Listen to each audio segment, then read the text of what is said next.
La communauté 360, qu'est-ce que c'est? Alors déjà, pour le grand public, c'est une plateforme téléphonique, donc un numéro vert, le 0800 360 360, qui est donc gratuit, du lundi au vendredi de 8h à 16h, et qui, du coup, atterrit chez nous à La Réunion. Et également un site internet qui est aujourd'hui en construction, donc le c360.re. Alors, la communauté 360, en fait, est arrivée en 2020 à l'issue de la Convention nationale du handicap. Au départ, devait arriver en janvier 2021, mais avec le Covid, on a mis en place à La Réunion plus rapidement, donc le 18 mai 2020, de manière expérimentale. Donc, au fur et à mesure, on a mis d'abord en place la plateforme téléphonique. Puis, le cahier des charges est arrivé en novembre 2021, donc on a commencé à intégrer les nouvelles missions. Et on a pu voir la pérennisation du service à La Réunion au 1er janvier 2023, avec une nouvelle équipe qui, du coup, se compose d'une coordinatrice, donc moi, Vanessa Deptevney, 2 conseillères en parcours, donc Lucie Vignol et Jessica Rutnian, qui est sur la plateforme téléphonique actuellement. Nous avons une alternante en communication digitale, donc Margot Mathilde. Et au niveau de la direction, donc on est sur le pôle Est de l'ALEFPA et une chef de service des dispositifs qui est Geneviève Chanfat, qui est également avec nous. Donc les missions de la communauté 360, donc c'est essentiellement donc la plateforme téléphonique comme on a pu le voir, donc qui apporte de l'écoute, de l'information et de l'orientation. L'idée c'est de pouvoir recenser les questions par rapport au handicap, que la personne soit reconnue ou non, ça n'a pas d'importance. On travaille également sous un principe d'inconditionnalité et d'anonymat si les personnes n'ont pas envie de donner leur nom. Les aidants peuvent également appeler et les professionnels également. L'idée, c'est que on recense du coup l'information, l'offre de services du territoire et on met en relation avec les partenaires qui sont à même de répondre aux besoins de la personne ou de l'aidant. On a également une fonction d'observatoire. Du coup, on repère les situations complexes ou sans solution pour pouvoir mieux les orienter et on participe du coup à l'observatoire du département en travaillant en collaboration pour identifier les besoins et les offres de services aujourd'hui inexistantes ou partiellement existantes. Donc, pour ce faire, on a de l'animation territoriale. L'idée, c'est de connaître notre territoire et de favoriser l'interconnaissance entre les partenaires pour pouvoir accompagner les personnes dans cette logique de parcours de vie. Et enfin, on a un dernier volet d'innovation, de se dire qu'aujourd'hui, il y a des solutions manquantes ou partiellement adéquates. Et donc, on est là pour favoriser l'expérimentation et essayer de répondre ensemble aux besoins non couverts. Si certains d'entre vous connaissent déjà également le DAC, vous aurez, les professionnels en tout cas, on travaille sur un document ensemble pour vous faciliter un petit peu la visibilité de l'écosystème aujourd'hui du territoire, c'est-à-dire à quel moment je sollicite la communauté 360 et à quel moment je sollicite le DAC. Donc le DAC, dispositif d'appui à la coordination. Concrètement, j'ai une situation d'une personne qui est en situation de handicap avec une question sur le projet de vie. L'entrée à favoriser, c'est la communauté 360, puisque nous, on va évaluer avec vous le besoin et réorienter si besoin. Par contre, si vous voyez qu'effectivement, il y a une complexité dans le parcours de santé, n'hésitez pas à directement contacter le DAC qui, eux, ont une appétence de coordination de santé beaucoup plus importante, sachant qu'ils vont jusqu'à la coordination et l'accompagnement, ce que nous ne faisons pas. Nous orientons vers les partenaires compétents.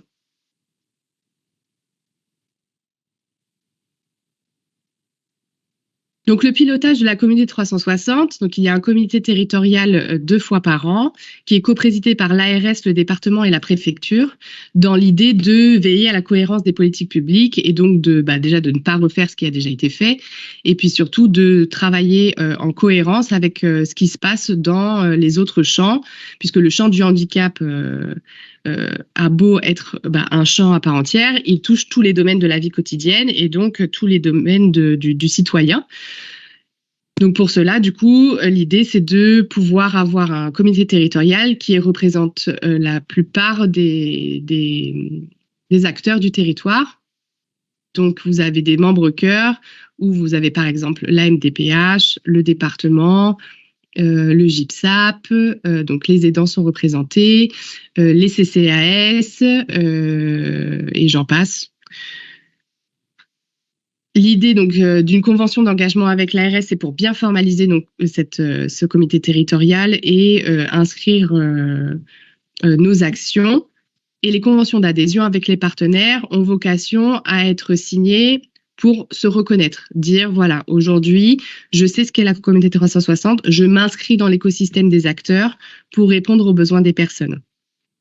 Et j'allais dire en contrepartie, l'idée c'est vraiment de se dire que la communauté 360 est l'outil pour tous et du coup nous on répond à toutes les demandes et on cherche avec vous toutes les solutions possibles aujourd'hui. Donc concrètement, comment ça se passe aujourd'hui? J'appelle la communauté 360, donc je compose le numéro.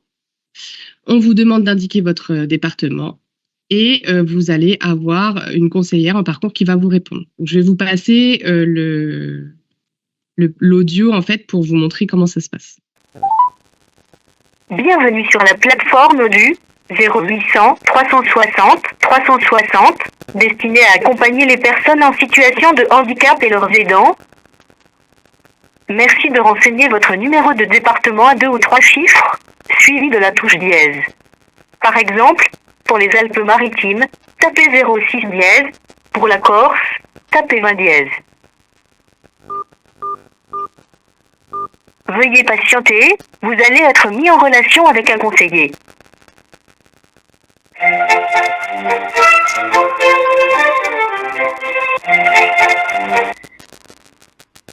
Communauté 360, bonjour. Comment puis-je vous aider?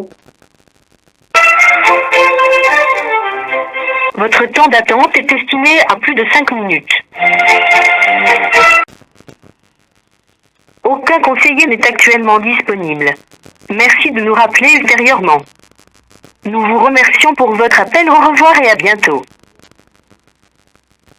Alors donc effectivement, de 8h à 16h, la difficulté aujourd'hui, c'est que c'est une solution nationale. Auparavant, avant janvier 2024, les appels qui ne pouvaient pas être captés par notre service arrivaient sur une astreinte nationale et nous avions du coup des messages après pour rappeler les personnes. Aujourd'hui, ce n'est plus le cas.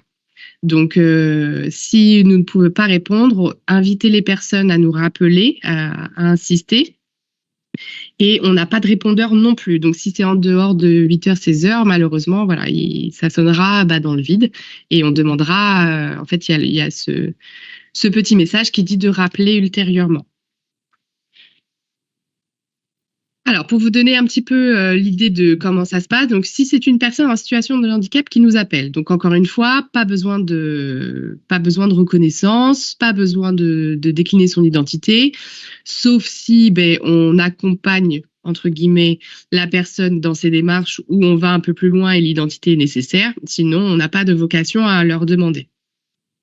Donc, les personnes appellent parce qu'elles ont une question sur les droits, sur une information législative, ou qu'elle recherche une information en fait ou une orientation, un service, quelle qu'elle soit.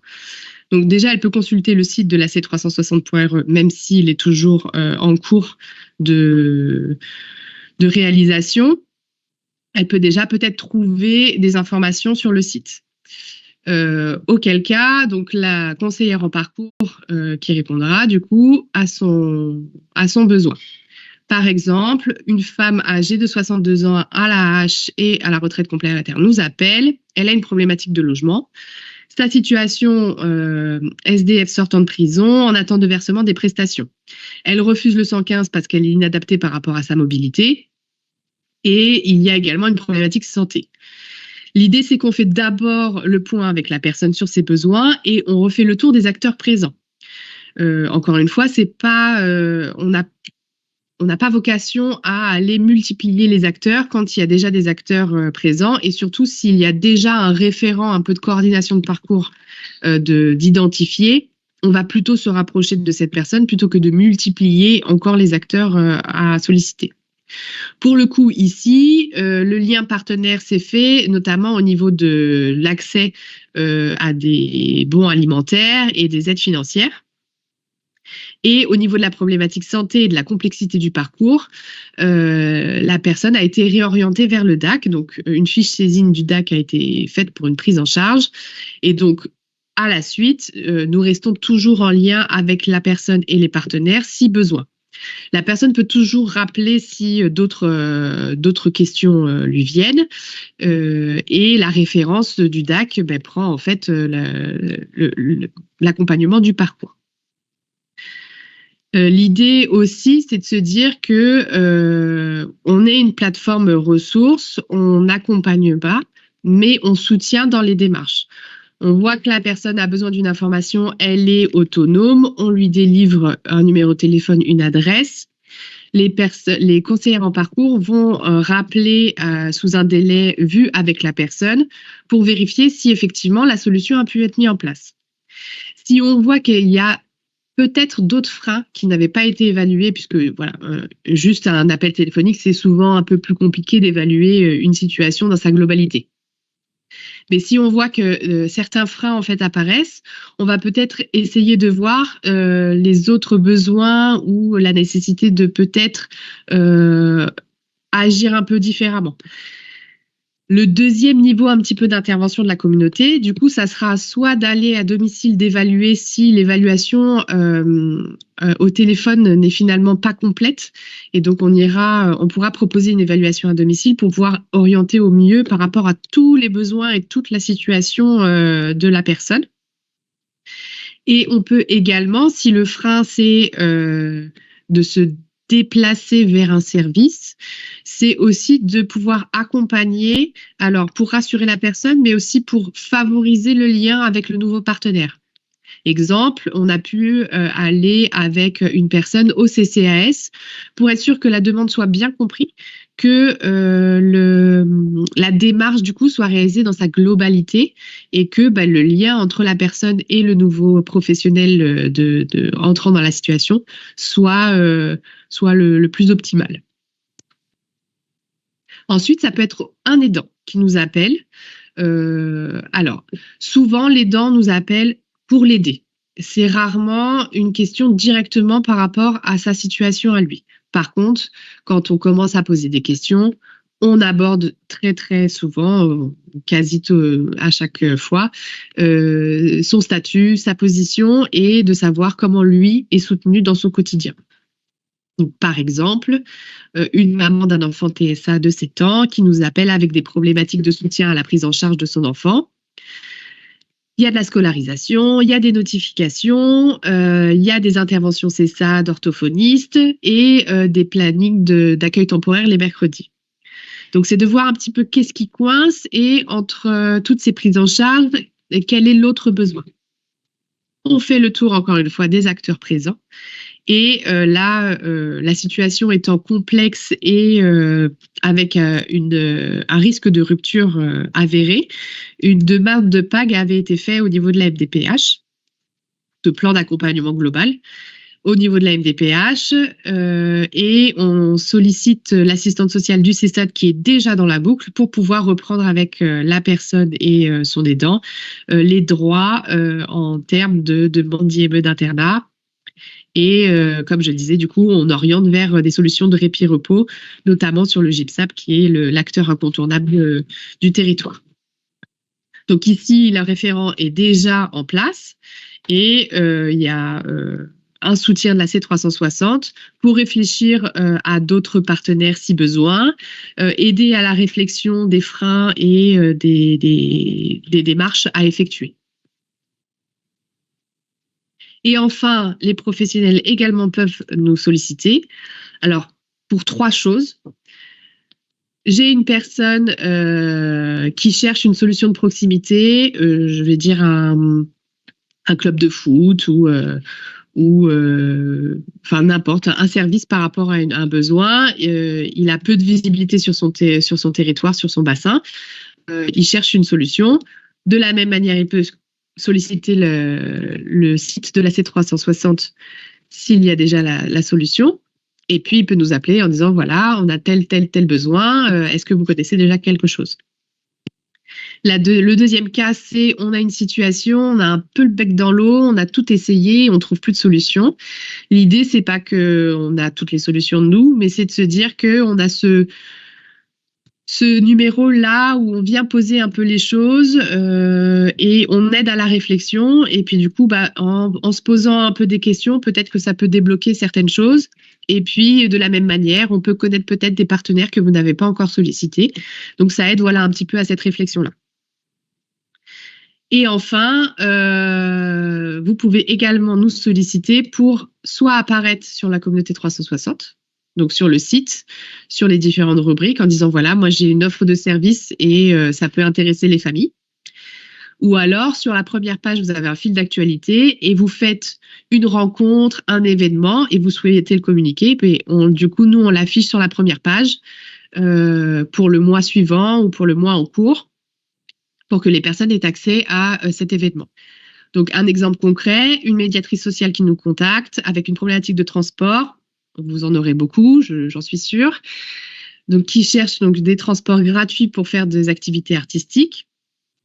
Une maladie de Little, donc qui est sur de la raideur et de la paralysie, donc qui nécessite un transport adapté. Donc, on oriente vers des réseaux de transport en commun qui offrent, eux, également des possibilités de transport de personnes à mobilité réduite.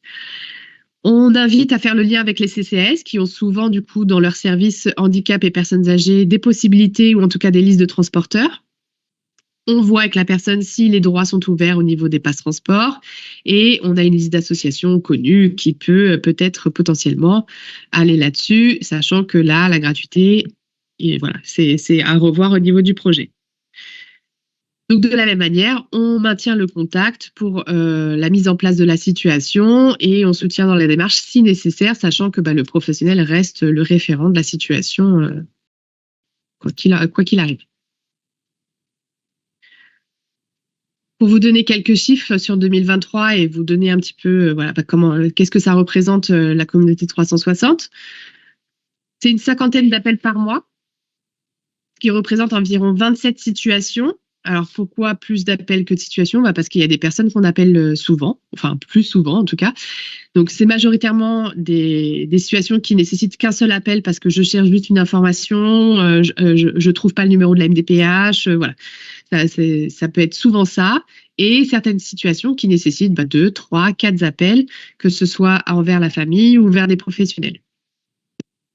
On a repéré une vingtaine de situations complexes sur 2023, dont on a participé à 2 concertations partenaires et 4 allées vers. Donc, ce que j'appelle allées vers, c'est du coup les évaluations à domicile ou les accompagnements vers des services de droit commun.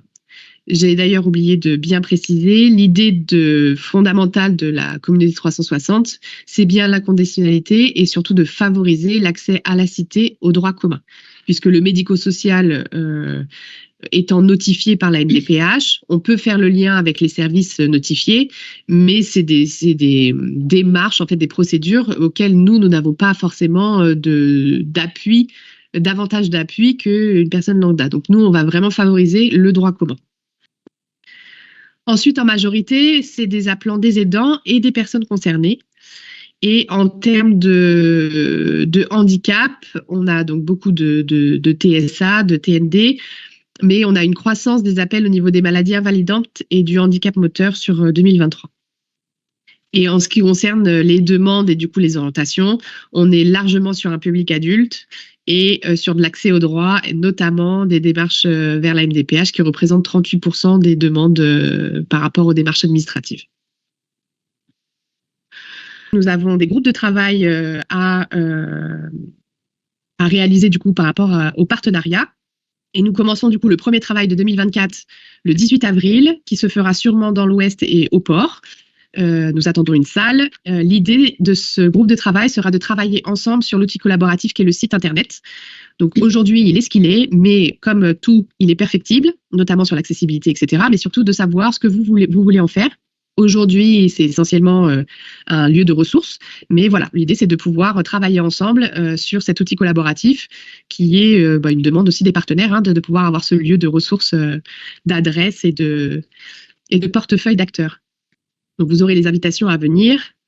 Vous avez notre contact, donc contact@c360.re si vous avez d'autres questions qui vous viennent après ce webinaire. On vous enverra du coup les flyers et les enregistrements du webinaire par la suite et les invitations pour le groupe de travail. Merci à tous déjà pour votre attention.